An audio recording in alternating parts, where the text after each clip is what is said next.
re-recording of MySQL Shell with Fred. Yesterday we had a bit of an unfortunate scenario with Zoom, so we've decided to jump in and re-record. So thank you to all our attendees yesterday. Unfortunately, you won't be able to see them today, but this is a special, more private session with Fred, and we'll resume regular recordings in a couple of weeks. Fred, let me introduce you briefly. MySQL Community Manager at Oracle. A MySQL Shell expert, and here to tell us more. Take it away.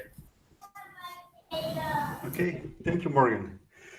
So let me see, what do you see? So currently you should see this nice picture.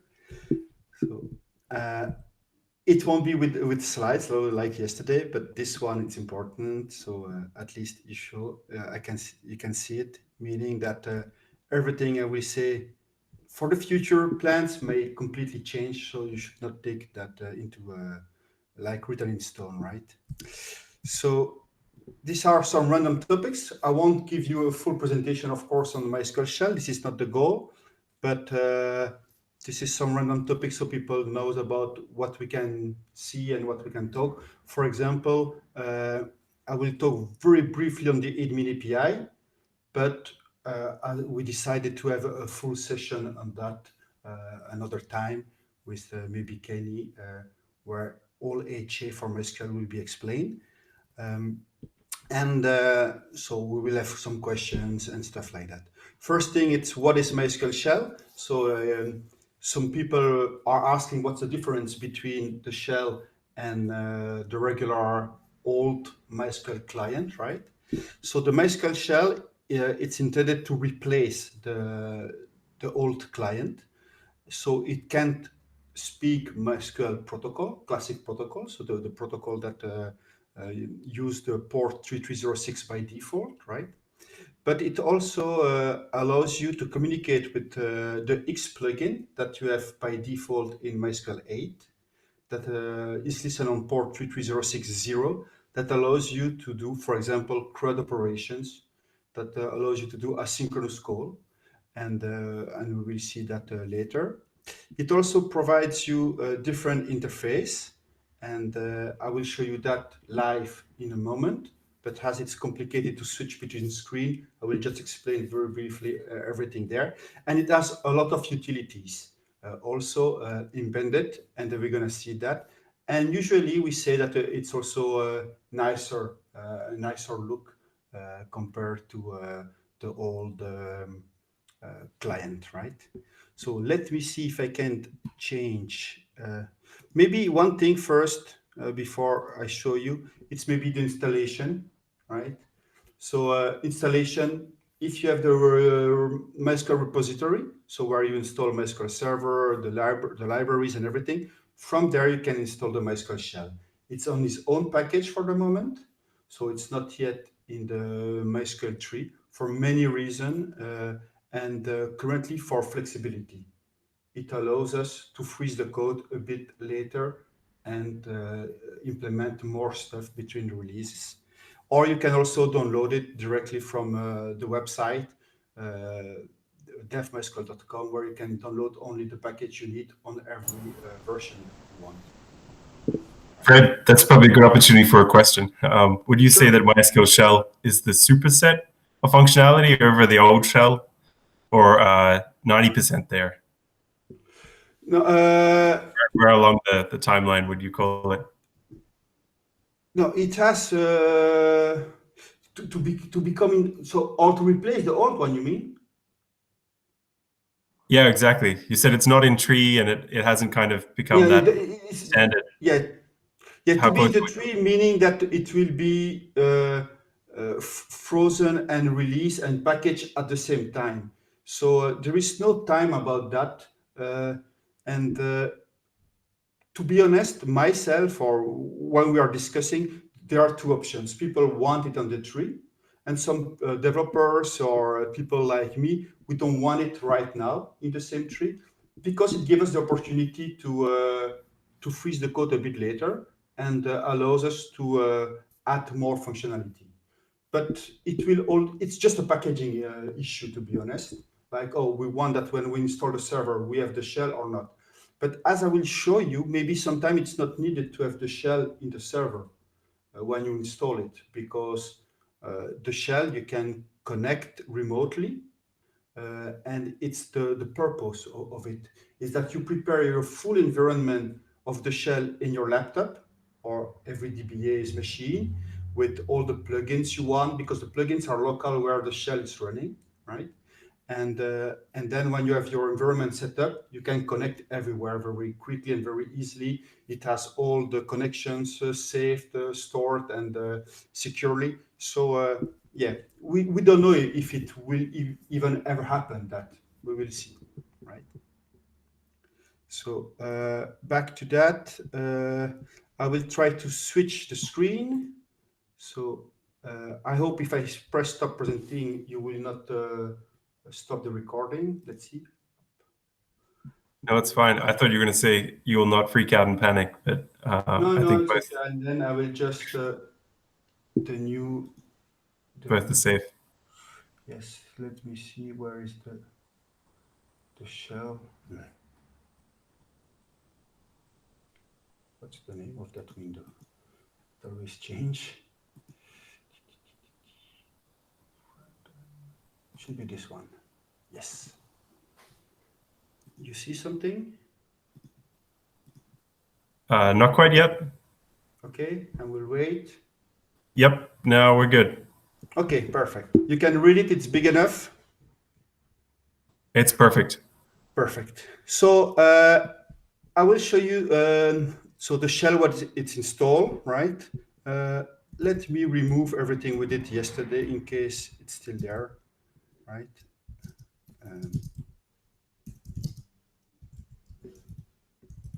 So all the configuration will go in this file, in this folder in your own directory, right? But let's delete that. So the first time you run the shell, so to run the shell, you use MySQL sh command. So instead MySQL old client, MySQL sh, the new shell. So compared to the previous MySQL client, by default, when you run the shell, you don't connect anywhere. Usually with the MySQL client, you connect locally or to the server you add in your myCNF or the server you add in the command line. Here by default, if you run MySQL sh, you are nowhere, but the shell, it's open. And as you can, the other thing you can see, there is some colors, and there is this yellow GS, meaning that we are in JavaScript by default. So you will interact with the shell and maybe with the server if you connect to one server in JavaScript.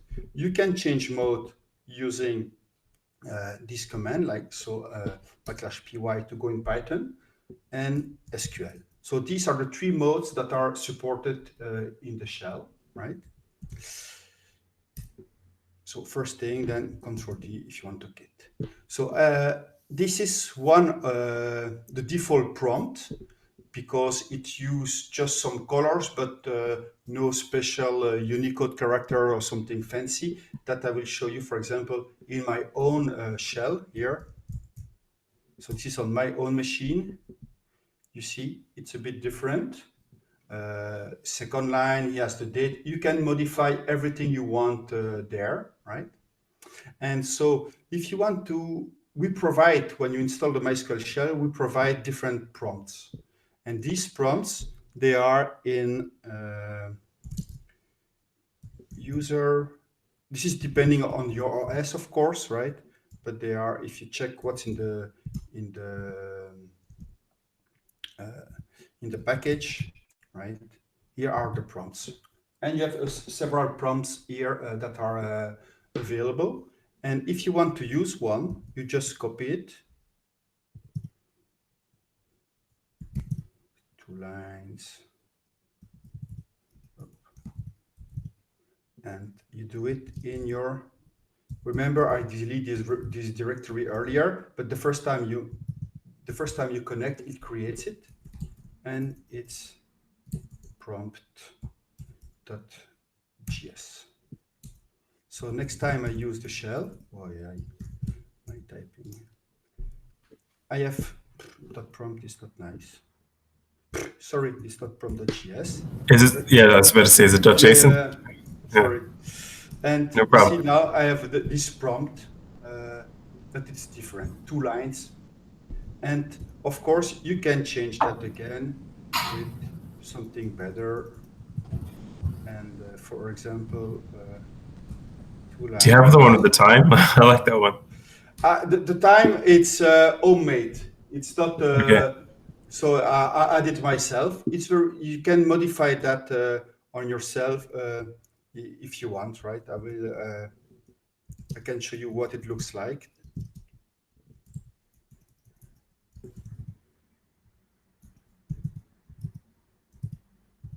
Ah, typing MySQL sh. The GS we can delete it. It's not. It's an error, right? So this is how it looks like, and you can modify that, and you can have some variables to say, oh, if this product, the global variable, environment variable, it's as certain value, then you can display some stuff in the shell, and you can also query all variables from the MySQL server you are connected if you want to connect to one. So now I will run it again, and if you want to connect somewhere, you can say, okay, I want to connect to.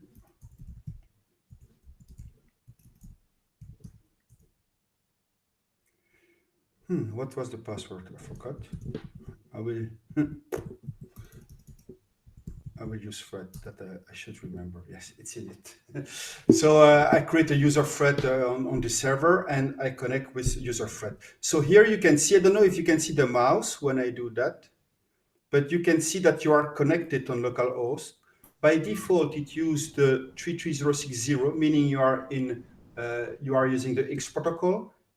This lock means that you are using SSL to connect to the server, and we are in JSON. So the next thing that is very important, I would say that I recommend to do when the first time you install the shell. So it's to change the prompt to what you want, but also you can have some options. And yesterday, I remember some people were very happy to get these options, right? It's, for example, you can do shell options that persist and enable the history. By default, we discussed that that there is no history auto-saved, but you can enable that. So you say, okay, I want that the history. So the history will be persisted between the sessions, and you can define, I think it's 10 entries by default or 100, but you can say, okay, I want much more than that. So this is how you do that. The shell, you have auto completion, right, in the shell for everything. So you can see, for example, shell. This is all methods or attributes you have for this object. So shell, it's part of the global object. I will show you in a second. And for example, we add options. If you want to see them all, these are. Oh, sorry. This is all the options that you have set up now. And for example, one that you were the one asking me that yesterday, when I use the shell, which I want to always use SQL mode and no JavaScript, because maybe you don't care about JavaScript, right? So you can do that too. It's not that I don't care, it's that SQL is the first love. Yeah. So to be honest, I don't do JavaScript only in the shell. In the shell, I like it, but if I need to do something for the shell, I do it in Python. So it's all. So now when I connect, you can see directly I am in SQL mode, right? And if I want to go to JavaScript, this is how I do. So I was telling that we have some global objects in the shell, right? And the shell gives you help on everything, on global objects, specific objects, on everything. And the help here gives you everything. So you see, you have a lot of information about all this stuff. And the global objects are DBA, DBA, it's for the admin API. Admin API, it's to create an InnoDB cluster or a replica set. Replica set, it's about set up very easily master replicas architecture, and the router knows about everything. So, but we discussed that another time. But this is the admin API. Then we have the MySQL object for all classic connections. MySQL X for everything that is X protocol connections. OS, it gives you information about the OS itself. So, for example, if you want to look for a file that exists, if you want to do load text file, get some environment, what are the paths, all that you have in OS. Then you have the sessions. The session, it's when you are connected, you have information about the session, and you can do, you can commit, create a transaction, whatever you want into the session, right? Other than that, we have the shell. So the shell is to configure the shell itself. This is how we do the shell options earlier, for example. But it gives you also nice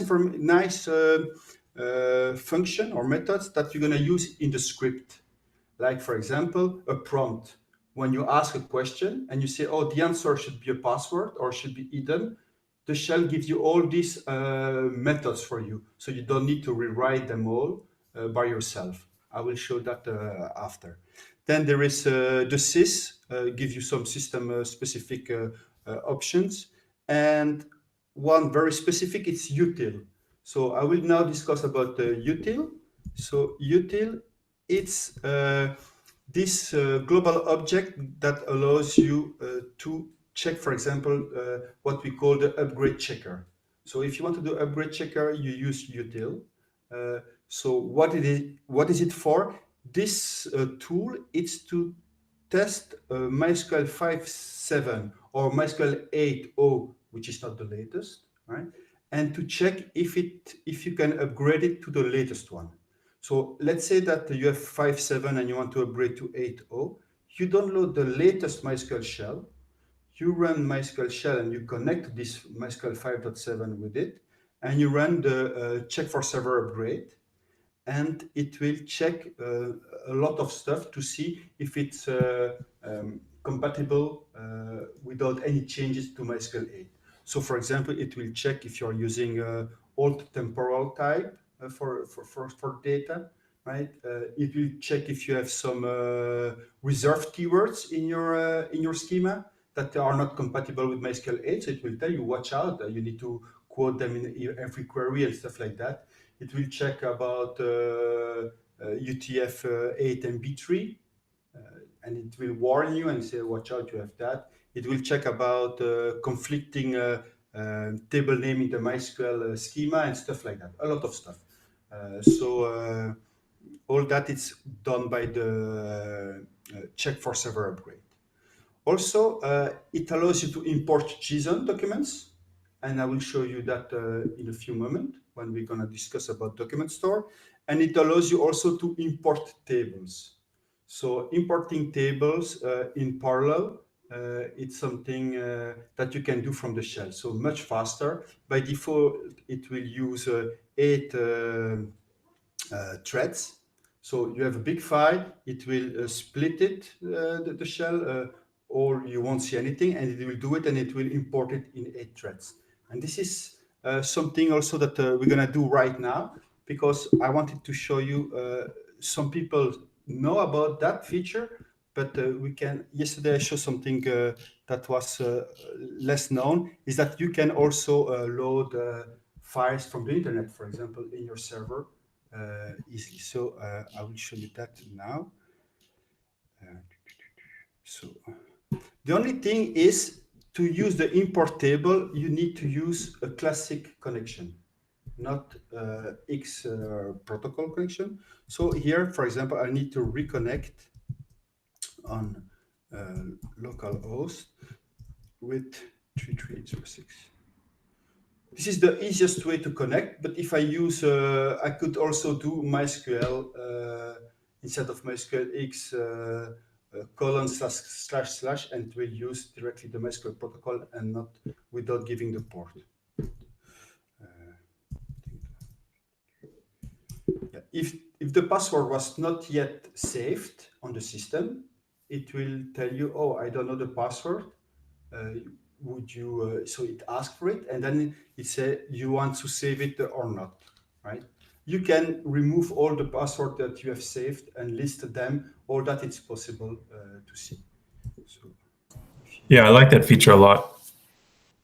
I think it's really common with the old shell yes, to specify the password every time, yeah. and it's not really secure.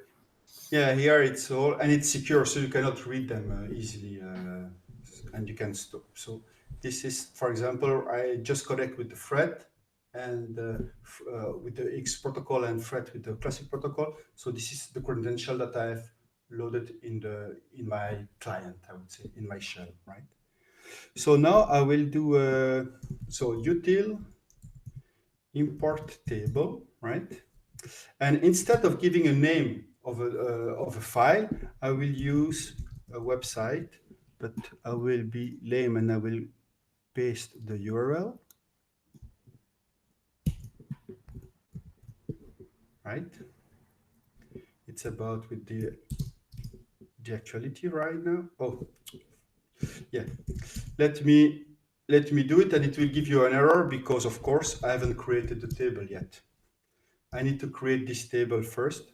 Let me create the table because if not, yeah, I was too fast. So let's create this table, right? So we're gonna use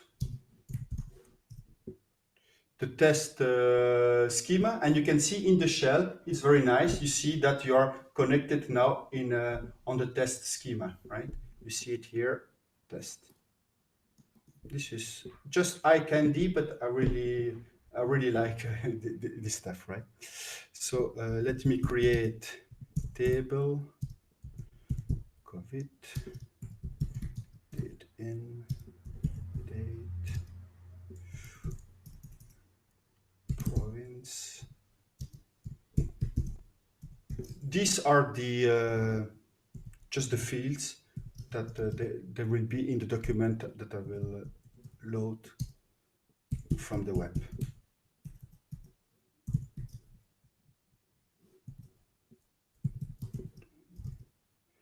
Region.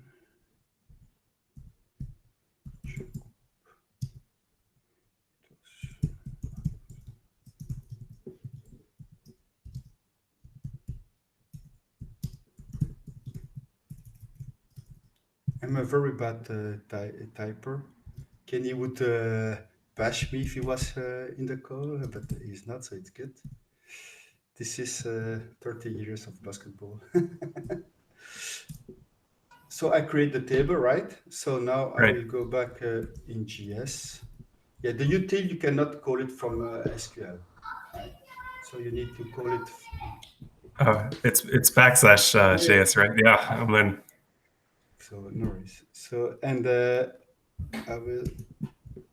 So I import that table, right? Yeah. I will give all the information about all the fields are enclosed and remove the first row because it's the title and stuff like that. And then you do that, and it goes directly on the internet, spread in different threads, and import everything in my table, right? Something also nice from you have some warnings. It's because it's some characters that were not well encoded, and also Bungee baked. there are some rows that are not complete. I saw yesterday. So now, if I do, so I am still in JavaScript mode, but if you do \SQL, you can run an SQL statement. Just for that statement, you go in SQL and come back in the mode you were, right? So this is very nice. From COVID. So, Fred, I have a question. I can load from HTTPS here. Could I load from S3? Is that possible? I don't know. Yeah. No idea, but we can see what it tells us. So it's.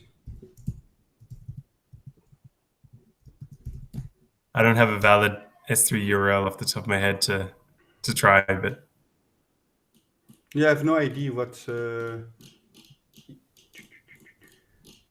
It's okay. To be honest, I'd never use a S3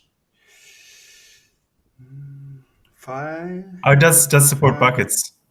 Yeah, OCI ones. That's an S3 compatible Yes. API, so it might actually So work. yeah, yeah, you have here. So that would be good, right, for you? Yeah. Or you should use OCI, and it's nice too.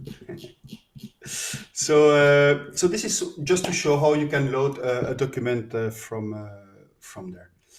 So this was about the first step in the shell, right, where to change the mode and everything. And now I want to show you something extra from the shell. It's that with the shell we can also use CRUD operation. So the shell allows you to query the server without knowing one single line of SQL. I know we love SQL, but there are some people who are very allergic to SQL. All the new students and stuff, they like to just use create, read, update, delete. That's it, and give an object. And they really like to play with objects. And MySQL 8 allows you to do that with document store. So it allows you to store JSON documents, retrieve JSON document, all using CRUD operations without writing any single line of SQL.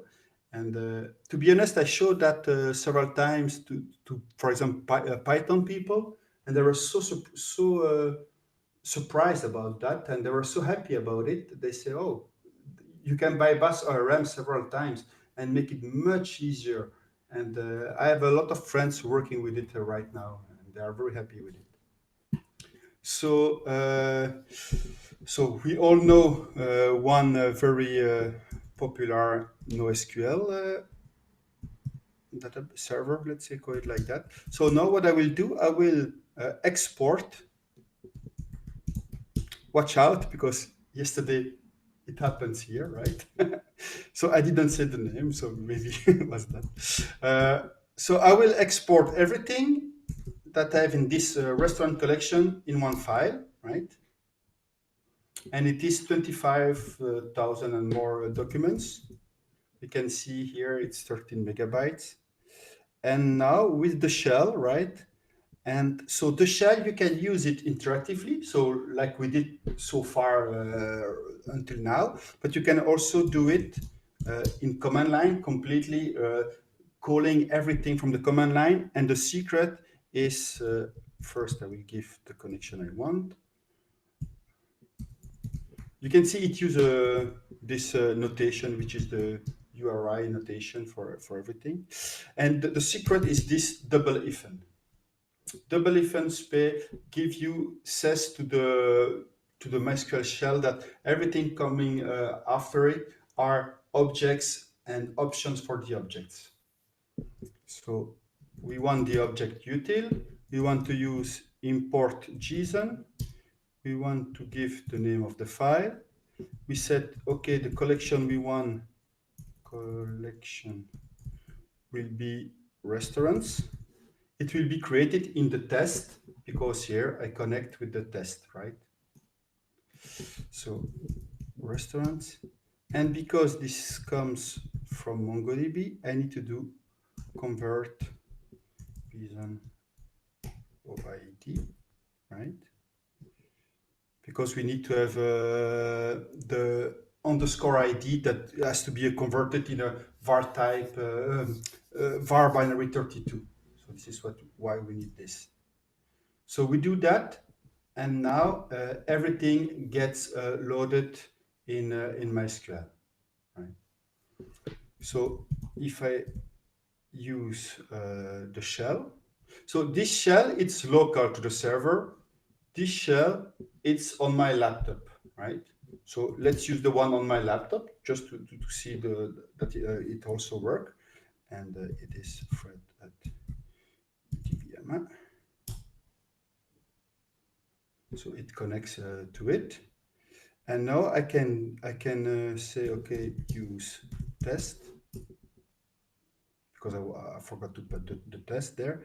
And here I can do You see, it says, okay, the schema now is test and it's accessible through the object called DB. So if I do DB get collections, it will tell me, okay, restaurants, it's a collection. You remember we created a table from the internet, but it's not seen as a collection. Why? Because it's not a collection, it's a relational table, right? You can do CRUD operation on relational tables too, but this one it's not this one it's a collection, but the other one it's not a collection. So it's what we call a table, right? So you can see all that. So now that we have added this, we can do, for example, so you can do it like this. So always use db dot, then the name of the collection, and then some options. I won't see everything, but let's give the first one, right? And it gives you the first document. So all this is inside the MySQL, right? It's not, it's all the documents stored in MySQL. And for example, so I did this to do that, but I can also do, okay, my collection will be DB restaurants. And then I can do call find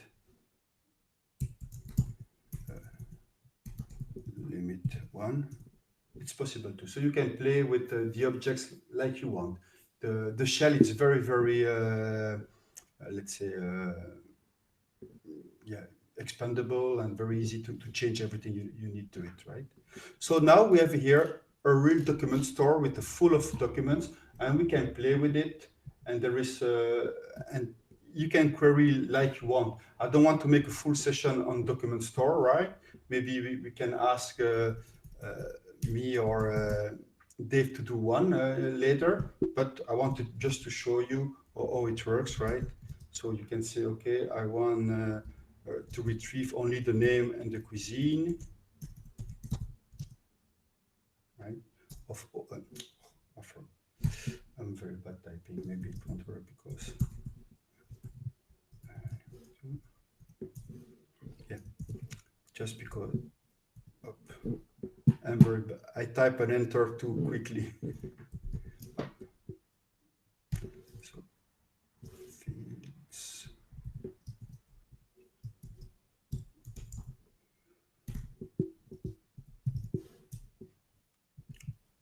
Unchain method. Limit should be the last one. I didn't show that I put it there, right? So here you have the how it works, and you can do whatever you want. You want to put criteria, you want to sort, you can do whatever you want in the. These are just JSON documents, so you can store and get all the documents you want with CRUD operation, add, delete, everything from the shell, right? So I don't know how much time do we still have. Maybe let's try and wrap up in the next 10, 15, if that works for you. Okay. Yeah, no problem. And if you have questions, just let me know. Other stuff that we have in and that are very nice in the shell, it's the use of reports. So this is quite nice for the DBA. It's that you can create some reports and then use them in the shell to run, for example, queries that you always want to see the output or stuff like that. So if you do show, it will give you all the reports that are installed on your server, right? So this is my machine. If I take a fresh MySQL, a fresh shell,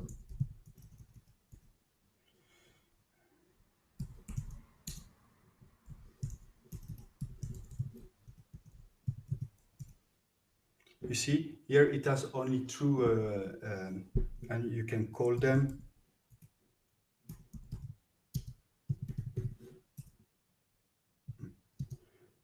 I never use that one. No, I don't know that report. It's not by me. Don't know what it does. But even the report, we can use the help if you want. Let's see threads. Okay, show threads. there is nothing very running on this machine. And you can see, but you can see you can create a lot of reports that you want. For example, I create one for alter progress. So if you do an alter statement, you will see the progress of that alter statement. Which something it's nice is that show run it only once, and if you run watch, right, it will. Yeah, this one there is nothing on it running right now, but it will run it and refresh it every second. So this is quite cool. And for example, you have all the group application information. You can see all the members alive and everything. So these reports you can create by yourself, and all the ones you see that are extra there, I share them in GitHub. So if you go GitHub Lefred, there is a repository called MySQL Shell UDR, User Defined Reports, that give you all the extra reports that I'm showing you right now. And other than that, something which I am very interested in and I really like, it's this EXT that calls the plugins. And here you have plenty of plugins that, and you can create all your plugins by yourself, right? So, for example, let me see what plugin I can show you. This one, Fetch Info, for example, it's a plugin called Support Fetch Info. You run it, and it will give you some information.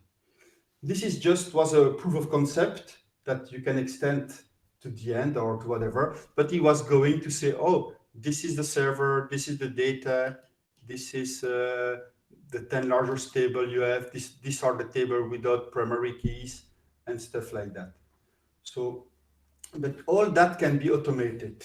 If at board time I wanted to create a plugin with you, but it will maybe too short, or maybe for next time if people are really interested.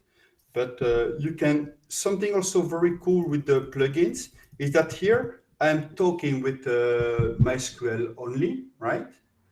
And my own server, but you can do, for example, router. So if I have a router, it will connect, I give the IP of the, so I create a router object, so giving the IP and the user and password to connect to that router. And it will give me a lot of information about the router, like who are the connection to the router, which port are they using, and everything. But so router is for the MySQL router, but I did the same, for example, for proxy SQL. So you can create in your shell a proxy SQL object to configure proxy SQL, because to be honest, sometimes I think it could be complicated. So here it will all configure the proxy SQL for you if you have a group, a DB cluster, and it gives you all the statistics from it. It fetch everything, and it shows everything in the shell. You can, if you want more information, I blogged about that on the fred.be, so you can find all that information there. Yeah. So, Fred, what languages can we write plugins in? So plugins can be written in JavaScript or in Python. Okay. All my plugins are written in Python because I am very bad in JavaScript. I think life is too short for me to learn JavaScript, right? I already learned AC Linux. Now I need to read Jasper's book. I don't have 3 lives, right? So yeah, but so let me see if I wanted to show you something extra. I think we have seen mostly everything. I don't know if you have other questions. Maybe let me see if I can. Yeah, do you see me, right? Or do I need to stop presenting to see me better or bigger? Yeah, maybe stop presenting. I think that might confuse the video recording less. I wanted to show this. So this is introducing the MySQL 8 document store. So if you're interested, there is a full book on that. And the same for InnoDB cluster. So these books are all about the shell. And from Dave about JSON, also using a bit of the shell, but explaining all the JSON stuff we have in MySQL 8. You can find books on that too. So I'm open to any questions if you have questions. Awesome. Well, I might just start by saying thank you, Fred. Thank you for coming again for a second recording. For those that missed the intro, we held this session yesterday, but we got cut off abruptly by a Zoom bomber. So please ask away.